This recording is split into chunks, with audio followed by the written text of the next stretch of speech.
Carry on North Korea, we have not exhausted diplomacy. CNN, the same day that North Korea launched its latest intercontinental ballistic missile, former Secretary of State John Kerry called on U.S. decision-makers to give diplomacy a chance. There's a false narrative about North Korea that has been purposefully promulgated. That somehow diplomacy has failed, and therefore it is only fire and fury that is going to meet this challenge and be effective, Kerry said Tuesday.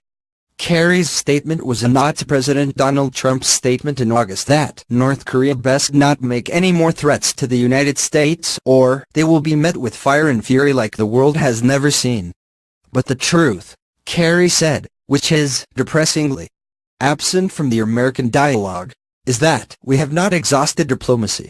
The former diplomat made his remarks just hours after North Korea launched what U.S. and South Korean military analysts say was likely an intercontinental ballistic missile. Kerry went on to draw comparisons between North Korea's nuclear program and that of Iran prior to the nuclear agreement with that country, noting that it took the U.S. and the international community 35 years of not talking with Iran to get them to the negotiating table, and they didn't yet have a nuclear weapon, as North Korea does. Trump's rhetoric, Kerry went on to say, makes it far more difficult to get North Korea to the negotiating table.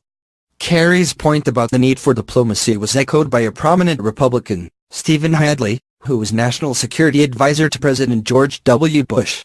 "I don't think diplomacy is over," said Hadley. "I think diplomacy has to be tried yet again."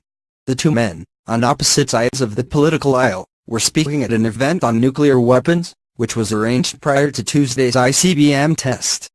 Kerry spoke forcefully at Tuesday's event in defense of the Iran nuclear deal, which he was instrumental in framing during his tenure as Secretary of State during President Barack Obama's second term.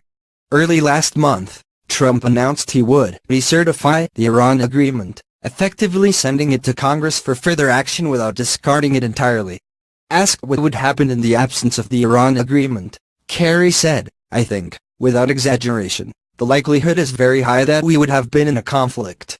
He added that Iran was a threshold nuclear nation when the U.S. was negotiating the deal, and we actually took the capacity to have a nuclear weapon, and put it on the shelf, and made it impossible to achieve without us knowing it. Hadley also offered support for the Iran nuclear agreement, saying he hoped